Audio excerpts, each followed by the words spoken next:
Competition academy के YouTube portal पे आपका स्वागत है।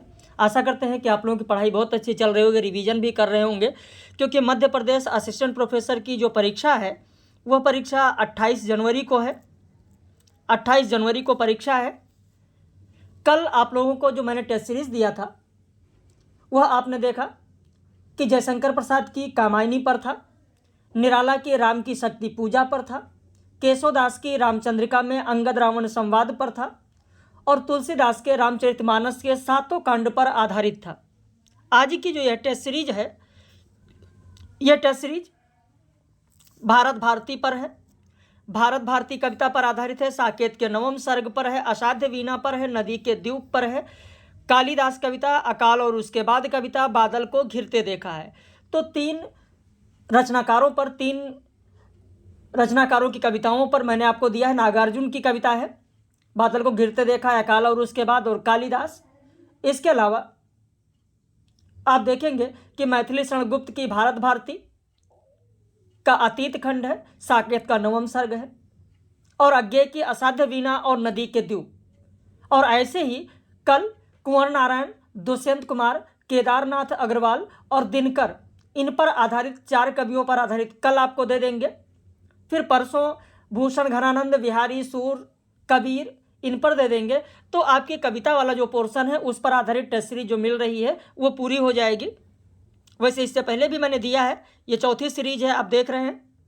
तो चलिए शुरू करते हैं इस वीडियो को। लेकिन थोड़ा क्षमा चाहेंगे, इसलिए क्योंकि जब तक चीज़ों लोगों को बताया नहीं जाएगा तब तक लोग जुड़ेंगे कैसे। मैंने कल वीडियो डाल दिया था, इस वीडियो को ज़्यादा से ज़्यादा आप लोग शेयर करिए ताकि और भी जो अभ्यर्थी हैं वो इसका लाभ ले सकें, जुड़ सकें। यूजीसी नेट जेआरएफ के लिए नया बैच आज 6 जनवरी से प्रारंभ हो गया है। आज 6 जनवरी से प्रारंभ हो गया है। कल मैंने इन्फॉर्म कर दिया था और यह भी मैंने बताया था कि विशेष छूट लोगों को रहेगा।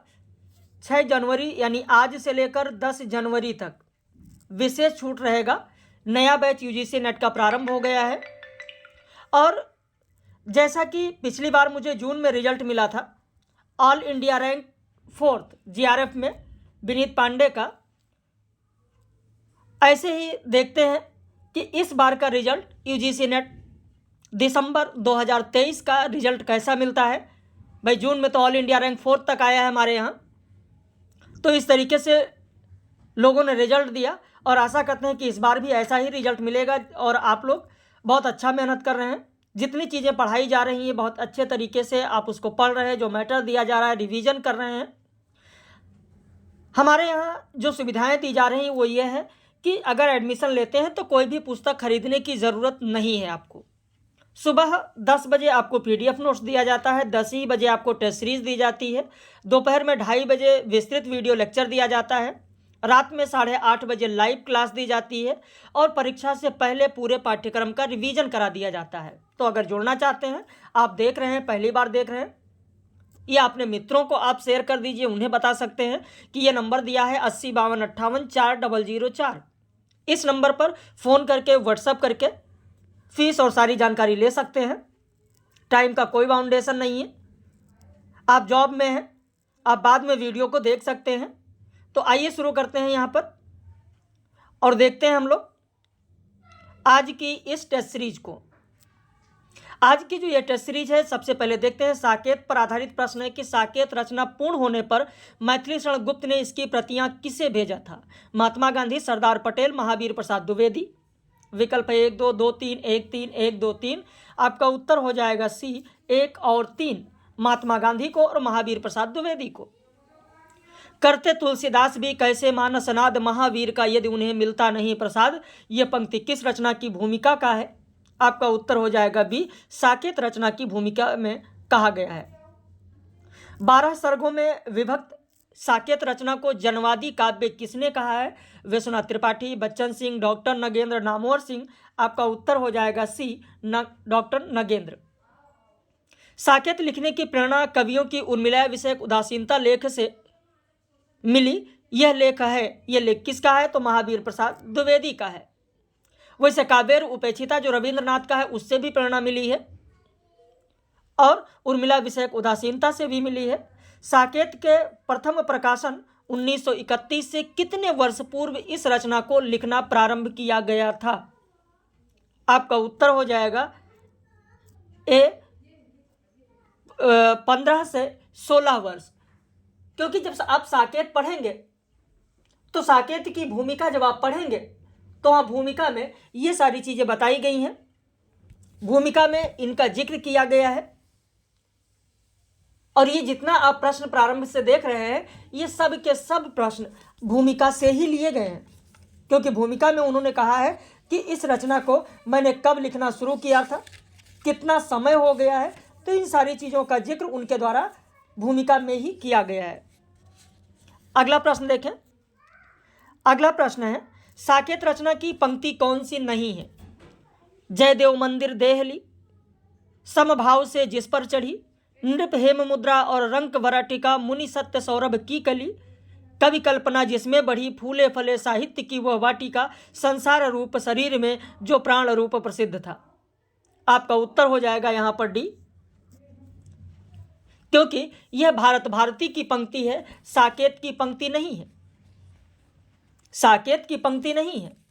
अगला प्रश्न देखें कि साकेत रचना की पंक्ति कौन सी है? राम तुम मानो हो ईश्वर नहीं हो क्या, गौतम वशिष्ठ समान मुनिवर ज्ञानदायक थे, यहाँ लक्ष्मी नहीं सर्वस्व जावे, सत्य छोड़ेंगे नहीं, वह मोह बंधन मुक्त थे, स्वच्छंद थे, स्वाधीन थे। तो साकेत रचना की पंक्ति कौन सी है? आपका उत्तर हो जाएगा ए, राम तुम मानो हो ईश्वर नहीं हो क्या।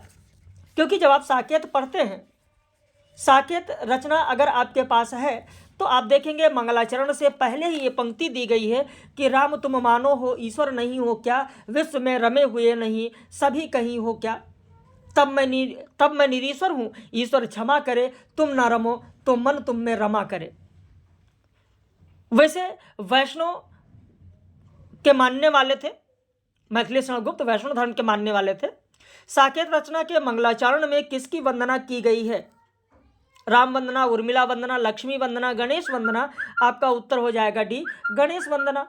क्योंकि मंगलाचरण अगर आपने पढ़ा है तो देखा होगा कि जयत कुमार अभियोग गिरा गौरी प्रति, सगण गिरीश जिसे सुन मुस्काते हैं, देखो अम्बे हेरम मानस के तीर पर, तुंदिल शरीर एक उधम मचाते हैं, और गोद भरे मोदक धरे हैं, सविनोद उन्हें सूंड से उठा के, गणेश जी की बात हो रही, सूंड से उठा के मुझे देने को दिखाते हैं, और देते नहीं कंदुक सा ऊपर उछालते हैं, ऊपर ही झेल कर खेल कर खाते हैं।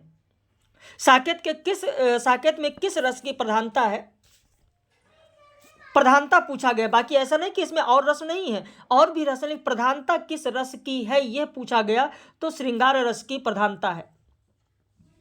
साकेत के किस सर्ग में पीयूष वर्ष छंद मुख्य है, सर्गांत में चौपाई और रूपमाला है? उत्तर हो जाएगा पहले सर्ग में।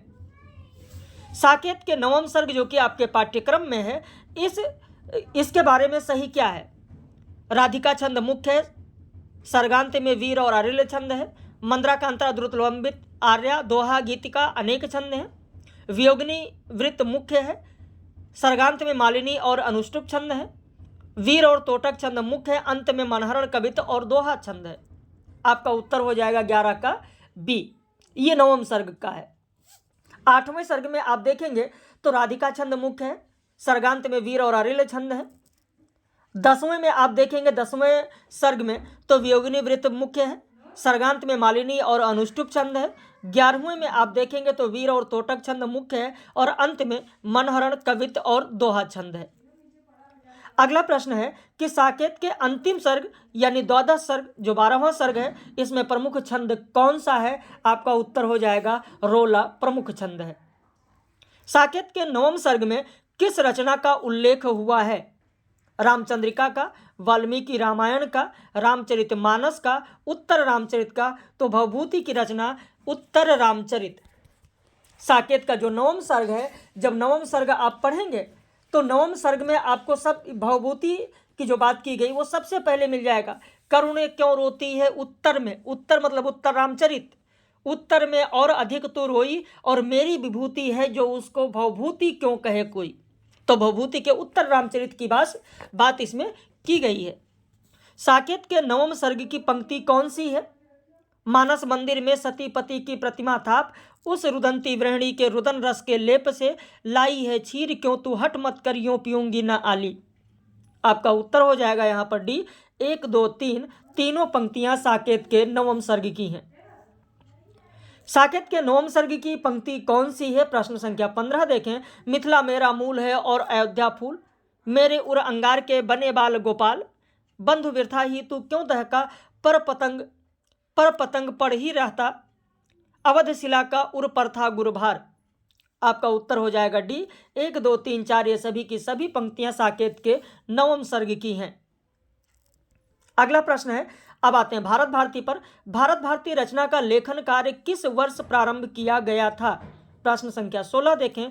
उत्तर हो जाएगा आपका सी, 1911 में प्रारंभ किया गया था। भारत भारती के 3 खंडों में कौन शामिल नहीं है? अतीत खंड, लोक खंड, वर्तमान खंड, भविष्यत खंड।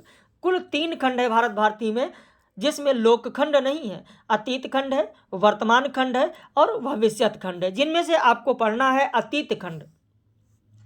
भारत भारती के अतीत खंड में कुल कितने पद हैं? आपका उत्तर हो जाएगा कुल पदों की संख्या है 253।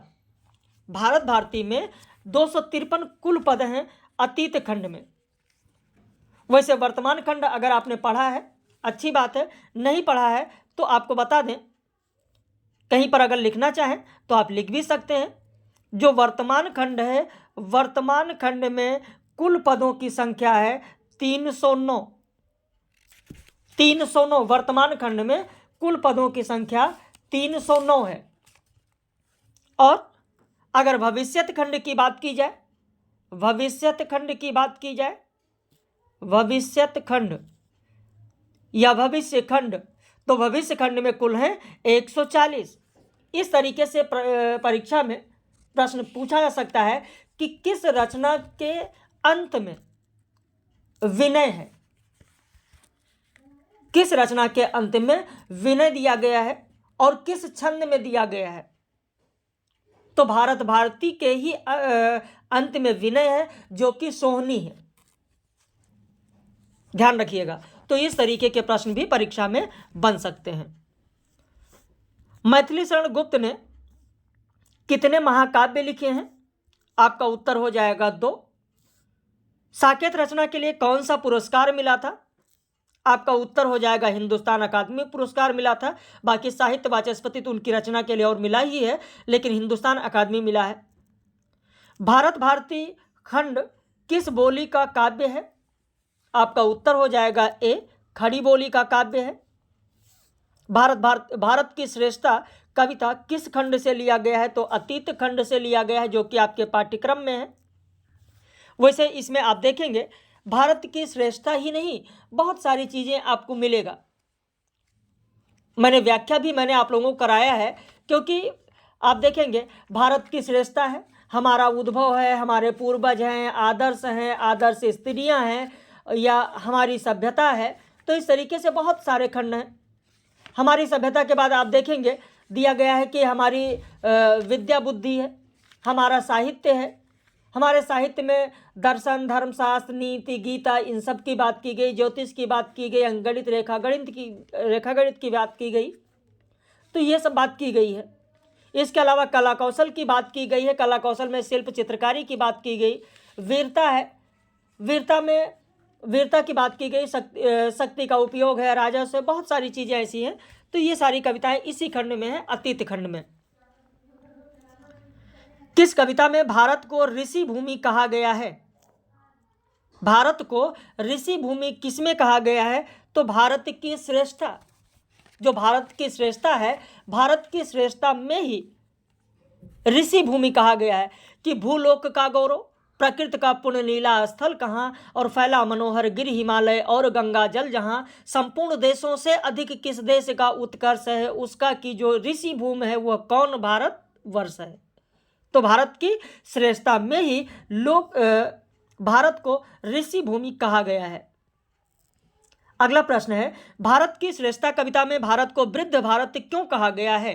तो वृद्ध भारत इसलिए कहा गया है क्योंकि यह प्राचीन है, यह प्राचीन है, इसलिए इसे पुरातन है, प्राचीन है, इसलिए इसे वृद्ध भारतवर्ष कहा गया है। पंक्तियां देखिए, कोई व्याख्या नहीं पूछी जाती है। कई लोग कहते हैं सर व्याख्या पढ़ाया गया है, नहीं पढ़ाया गया है। व्याख्या के पीछे भगोगे तो शायद और आपके प्रश्न जो और आपकी तैयारी है या और आपके कविताएं या जो रचनाएं लगी हैं उन्हें फिर आप नहीं पढ़ पाएंगे। आप खुद देखिए, क्या ये व्याख्या से प्रश्न है? सीधे सीधे पंक्तियां आपको ध्यान होना चाहिए। हाँ, वृद्ध भारतवर्ष ही संसार का सिरमौर है और ऐसा पुरातन देश कोई विश्व में क्या और है। तो क्यों कहा गया? पुरातनता के लिए कहा गया, पुरातन है, प्राचीन है, उसी लिए कहा गया। सीधे सीधे प्रश्न पूछे जाते हैं। नागार्जुन की कविता अकाल और उसके बाद का रचना वर्ष क्या है? अब यहां पर अकाल और उसके बाद नागार्जुन की जो कविता है, नागार्जुन की कविताओं पर आधारित यहां पर हम लोग बात करेंगे। तो अकाल और उसके बाद का रचना काल क्या होगा? आपका उत्तर हो जाएगा सी, 1952। अगला प्रश्न है, अकाल और उसके बाद किस कविता संग्रह में संकलित है? प्रश्न संख्या 26 देखें। आपका उत्तर हो जाएगा सी, सतरंगे पंखों वाली। वैसे जो कविता संग्रह है इनके, उन कविता संग्रह का मैंने आगे प्रकाशन वर्ष सबके आगे लिख दिया है। ये पीडीएफ भी आप लोगों को अभी व्हाट्सएप पर मिल ही जाएगा। अकाल और उसके बाद कविता में कुल कितनी पंक्तियां हैं? आपका उत्तर हो जाएगा 8 पंक्तियां हैं।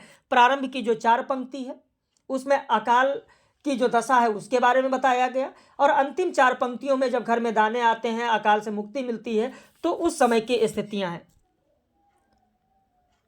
कालिदास कविता का रचनाकाल क्या है? 1932, 1934, 1936, 1938। आपका उत्तर हो जाएगा 1938। कालिदास जो कविता है, कालिदास कविता का रचनाकाल है 1938। अगला प्रश्न देखें। हाँ, एक चीज और बता दें, जो हमारे एमपीपीएससी वाले कैंडिडेट हैं ये सोचते हैं कि अब तो 28 जनवरी को पेपर है, अब क्या कर सकते हैं? आप बहुत कुछ कर सकते हैं। अपने आप को ये कम में मत सोचिए, हिम्मत नहीं हारना है। ध्यान रखिए, अगर आप 6 घंटे 7 घंटे डेली आप पढ़ लेते तो ये एक यूनिट का रिवीजन तो कर ही सकते हैं। आज ही मैंने आज 6 जनवरी की बात मैं आपसे कर रहा हूं, आज ही मैंने 7 लोगों को नोट्स भेजा है। 10 यूनिट से पूरा पीडीएफ नोट्स भेजा जाता है, वीडियो लेक्चर भेजा जाता है, टेस्ट सीरीज जो डेली हो रही है उसका पीडीएफ भेजा जाता है, जो हो चुकी है वो भी भेज दिया जाता है। तो कम से कम आप उसे पढ़ सकते हैं, रिवाइज कर सकते हैं। तो आप अपना हिम्मत ना हारिए, चीज़ों को लगातार पढ़ते रहिए। अब इसी समय में असली पढ़ाई तो वही होती है जब परीक्षा में 1 महीने बचते हैं, 20 दिन बचते हैं। असली पढ़ाई तो वही होती है जब पूरी लगन और पूरे मन से आप लग जाते हैं और वही चीज़ें याद भी होती हैं। तो ऐसा बिल्कुल भी मत सोचिए कि आप नहीं कर पाएंगे, बिल्कुल आप कर ले जाएंगे। आपके अंदर वो हिम्मत है, वो साहस है, वो लगन है कि आप इन चीज़ों को कर सकते हैं। तो अगर आप भी जुड़ना चाहते हैं, आपको भी पीडीएफ चाहिए पूरे यूनिट का जो आपने नहीं पढ़ा है या आपको कहीं नहीं मिला है, तो वो सारी चीज़ें आपको 10 यूनिट मिल जाएंगी, उसे आप पढ़ें। इस नंबर पर आप संपर्क कर सकते हैं। कालिदास कविता किस संग्रह में संकलित है? प्रश्न संख्या 29 देखें। उत्तर हो जाएगा सतरंगे पंखों वाली। अकाल और उसके बाद कविता में कितनी मात्राओं की पंक्तियां हैं? उत्तर हो जाएगा डी, 27, यानी 16 और 11। 16 और 11 है, 16 और 11 के क्रम पर दिया गया है। कालिदास कविता में कितनी मात्राओं की पंक्तियां हैं? उत्तर हो जाएगा आपका ए, 16। अगला प्रश्न है, नागार्जुन की कविता कालिदास में किसका उल्लेख नहीं है? इंदुमती, कामदेव, रति, दुष्यंत। आपका उत्तर हो जाएगा डी, दुष्यंत का नहीं है। बाकी इंदुमती है, रति है, कामदेव हैं, ये लोग हैं। क्योंकि जब आप पढ़ेंगे कुमार संभवम में आप रति को देखेंगे। अगर आप रघुवंशम की बात करें, जहाँ रघुवंशम से लिया गया है, तो इंदुमती देखेंगे। जब मेघदूत पढ़ेंगे तो कामदेव को देखेंगे। तो इन तीनों रचनाओं से लिया गया है।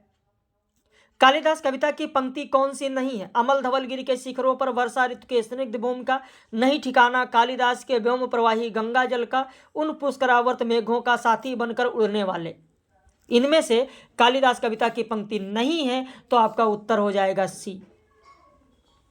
क्योंकि ये बादल को घिरते देखा है कविता की पंक्ति है।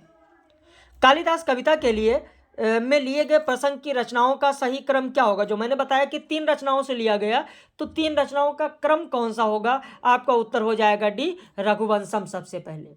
यानी कालिदास सच सच बतलाना, इंदुमती के मृत्यु शोक से अज रोया या तुम रोए थे, कालिदास सच सच बतलाना, यह रघुवंशम से लिया गया। कुमार संभवम से जो लिया गया है, जिसमें रति की बात की गई कि शिव जी की तीसरी आंख से निकली हुई महाज्वाला में घृत मिश्रित सूखी समिधा सम कामदेव जब भस्म हो गया, रति का क्रंदन सुन आंसू से तुमने ही तो दृग धोए थे, कालिदास सच सच बतलाना, रति रोई या तुम रोए थे। और फिर जब मेघदूत की बात करेंगे तो वहां पर किसकी बात आएगी? यक्ष की बात आएगी कि वर्षा ऋतु के स्निग्ध भूमि का प्रथम दिवस आषाढ़ मास का, देख गगन में श्याम घन घटा, विधुर यक्ष का मन जब उचटा, खड़े खड़े तब हाथ जोड़कर चित्रकूट से सुभग शिखर पर उस बेचारे ने भेजा था, जिनके ही द्वारा संदेशा, उन पुरस्करावर्त मेघों का साथी बनकर उड़ने वाले, कालिदास सा सच बतलाना, पर पीड़ा से पूर पूर हो, थक थक कर और चूर चूर हो, अमल धवलगिरी के शिखरों पर प्रिवर तुम कब तक सोए थे, रोया यक्ष कि तुम रोए थे, कालिदास सच सच बतलाना। तो ये मेघदूत से लिया गया, तो ये क्रम है। अगला प्रश्न है, बादल को घिरते देखा है कविता का रचना काल क्या है? प्रश्न संख्या 35 देखें, आपका उत्तर हो जाएगा डी, 1938। बादल को घिरते देखा है कविता किस संग्रह में संकलित है? प्रश्न संख्या 36, आपका उत्तर हो जाएगा यहां पर ए, युगधारा में संकलित है। बादल को घिरते देखा है कविता में किसका जिक्र हुआ है? हंसों का, चकवा चकई का, कस्तूरी मृग का। तो यहां पर आपका उत्तर हो जाएगा कि डी होगा, 1 2 3 तीनों का है, हंसों का भी है, चकवा चकई का भी है, कस्तूरी मृग का भी है। बादल को घिरते देखा है कविता में किन्नर किन्नरियों का दृश्य किस जंगल का है? पलाश, अशोक, साल, देवदारू। आपका उत्तर हो जाएगा डी, देवदारू, क्योंकि पंक्ति है ना, सत सत निर्झर निर्झरणी कल मुखरित देवदारू कानन में। किस कानन में, किस जंगल में? देवदारू के जंगल में। देवदारू कानन में सोनित धवल भोजपत्र से छाई हुई कुट के भीतर रंग बिरंगे फूल सुगंधित, है ना, तो देवदारू से है। अगला प्रश्न है कि बादल को घिरते देखा है में प्रयुक्त शब्द कुंतल का आशय क्या है? रंग बिरंगे और सुगंधित फूलों से कुंतल को साजे, कुटी, द्वार, आसन, केस। आपका उत्तर हो जाएगा डी, केस। अगला प्रश्न देखें, और प्रश्न कैसे लग रहे हैं अपनी प्रतिक्रिया आप लोग जरूर व्यक्त कीजिएगा। अब यहां पर 40वें प्रश्न पर आए हैं, तब इसलिए कह रहे हैं कि अपनी प्रतिक्रिया व्यक्त कीजिएगा कि जो ईमानदारी से पढ़ रहा होगा, जो मेहनत से पढ़ रहा होगा, वीडियो को अंत तक देख रहा होगा, वही तो कर पाएगा, वही तो अपनी प्रतिक्रिया व्यक्त करेगा। और कुछ लोग स्टार्टिंग में देखे 2 4 5 प्रश्न देखते हैं और फिर चले जाते हैं, है ना, तो वैसे उन लोगों में आप लोग नहीं है जो लोग देख रहे हैं। इसका मतलब कि यहां तक देख रहे हैं, आप रिप्लाई कर रहे हैं, आप बहुत ही लगन के साथ लगे हुए हैं और बहुत ही ईमानदारी के साथ अपने लक्ष्य को पाने के लिए आप तत्पर हैं, तो अपनी प्रतिक्रिया जरूर व्यक्त कीजिएगा। बादल को घिरते देखा है कविता में किन्नर किन्नरियां कौन सा वाद्य यंत्र बजा रहे हैं? ढोलक, मजीरा, बंसी, घुंघरू। आपका उत्तर हो जाएगा यहां पर सी, बंसी। कोई व्याख्या नहीं पूछी जाती है, सिर्फ कविता की पंक्ति ध्यान है, तो मैं 100% लिखित गारंटी दे सकता हूं कि आप क्वालिफाई कर लेंगे, व्याख्या नहीं पढ़ेंगे तो भी, क्योंकि एक आध प्रश्न कभी मिल गया तो मिल गया व्याख्या से। आप यहां पर खुद देखें कि मदिरारूण आंखों वाले उन उन्मद किन्नर किन्नरियों की मृदुल मनोरम अंगुलियों को बंसी पर फिरते देखा है, बादल को घिरते देखा है, तो सीधे बंसी की बात हुई। कौन सी व्याख्या पूछ ली गई है? अमल धवलगिरी के शिखरों पर काव्य पंक्ति किन कविताओं में है? कालिदास, गुलाबी चूड़ियां, बादल को घिरते देखा है। आपका उत्तर हो जाएगा सी, 1 और 3 कालिदास कविता में भी है और बादल को घिरते देखा है इसमें भी है। क्योंकि जब आप पढ़ेंगे कालिदास कविता, तो कालिदास कविता में जो मेघदूत से लिया गया कि पर पीड़ा से पूर पूर हो, थक थक और चूर चूर हो, अमल धवलगिरी के शिखरों पर प्रिवर तुम कब तक सोए थे, रोया यक्ष कि तुम रोए थे। ऐसे ही बादल को घिरते देखा है जब आप पढ़ेंगे तो इसी पंक्ति से ही कविता प्रारंभ होती है कि अमल धवलगिरी के शिखरों पर बादल को घिरते देखा है, छोटे छोटे मोती जैसे उसके शीतल तुहिन कणों को मानसरोवर के उन स्वर्णिम कमलों पर गिरते देखा है, बादल को गिरते देखा है। तो ये दोनों कविताओं में है। अज्ञेय की कविता, अब आते हैं अज्ञेय की कविता पर। नदी के द्वीप किस वर्ष रचा गया या उसका रचना काल क्या है? तो सितंबर 1949, इलाहाबाद में सितंबर 1949 में ये रचा गया है। कहां पर, ये भी मैं आपको बता दूं, इलाहाबाद। इलाहाबाद सितंबर 1949। नदी के द्वीप कविता किस संग्रह में संकलित है? आपका उत्तर हो जाएगा ए, हरी घास पर क्षणभर। सभी कविता संग्रह का प्रकाशन वर्ष मैंने यहां पर दे दिया है, तो इसे भी आप लोग जरूर देख लीजिएगा, इस पर भी ध्यान रखिएगा। असाध्य वीणा कविता किस संग्रह में संकलित है? यहां पर भी उत्तर हो जाएगा डी, और सभी का प्रकाशन वर्ष यहां पर दे रखा है मैंने। असाध्य वीणा कविता में कितनी पंक्तियां हैं? आपका उत्तर हो जाएगा डी, 321 पंक्तियां हैं। अगला प्रश्न है, असाध्य वीणा कविता अज्ञेय ने कहां लिखी थी? आपका उत्तर हो जाएगा सी, अल्मोड़ा। आप देखेंगे कि 18 से 20 जून 1961 में अल्मोड़ा के एक कॉटेज में 321 पंक्तियों वाली इस असाध्य वीणा की कविता की रचना अज्ञेय ने की है। तो यहां पर जो 45 और 46 प्रश्न है, ये भी आपके लिए बहुत ही महत्वपूर्ण है। अगला प्रश्न है कि आंगन के पारद्वार काव्य संग्रह में के खंडों में कौन शामिल नहीं है? अंतःसलिला, चंद्रकांत संतति, चंद्रकांत शिला, असाध्य वीणा। तो 3 ही खंड है जिसमें से चंद्रकांत संतति नहीं है। अंतःसलिला खंड में कुल कितनी कविताएं संकलित हैं? कुल 18 कविताएं संकलित हैं। कुल कविताओं की संख्या 18 है। और जब मैंने आप लोगों को पढ़ाया था तो वहां पर बताया था कि आंगन के पारद्वार में जो 3 खंड हैं, तीनों खंड के बारे में मैंने बताया। यह भी बताया कि इसमें आप देखेंगे कि 1959 से लेकर 1961 तक की कविताएं इस आंगन के पारद्वार में संकलित हैं। और इसका जो पहला खंड है अंतःसलिला, इसमें मैंने बताया कि 18 कविताएं हैं।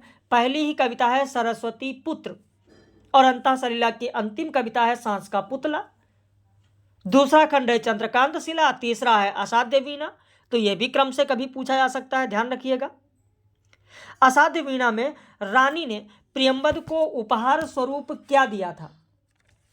प्रियंवद को उपहार स्वरूप क्या दिया था?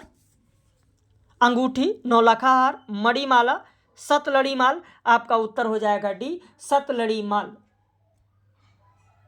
क्योंकि जब प्रियंवद ने वीणा को साधा, वीणा बजी, तो राजा सिंहासन से उतरे, रानी ने अर्पित की सतलड़ी माल। हे स्वर्जित धन्य धन संगीतकार, वीणा को धीरे से नीचे रख ढक, मानो गोदी में सोए शिशु को पालने डालकर मुग्धा मां हट जाए ढीठ से दुलारती उठ खड़ा हुआ। कौन उठ खड़ा हुआ? प्रियंवद।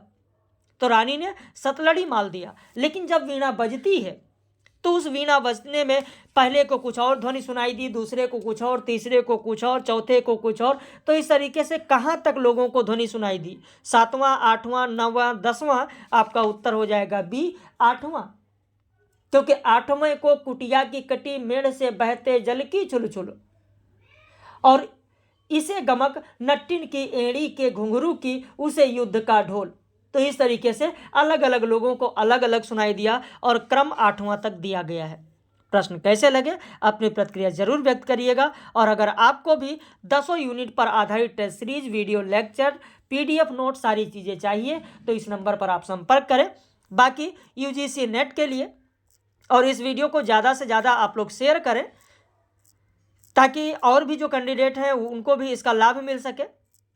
इसी के साथ में मैंने यह भी बताया है आप लोगों को कि UGC नेट का नया बैच प्रारंभ हो गया है और उसके लिए अभी विशेष छूट है। इस नंबर का स्क्रीनशॉट ले लीजिए ताकि आप लोगों को बता सकें, या अगर आप ही जुड़ना चाहते हैं तो आप इस नंबर को नोट कर लें। शुल्क में विशेष छूट अभी है और 10 जनवरी तक छूट रहेगी, उसके बाद फिर कोई छूट नहीं मिलेगी। तो अगर जुड़ना चाहते हैं यूजीसी नेट के लिए तो जरूर जुड़ सकते हैं, अपने साथियों को आप सलाह दे सकते हैं। एमपीपीएससी के लिए अगर आप चाहिए आपको 200 यूनिट का नोट्स तो भी आप इसी पर संपर्क कर सकते हैं।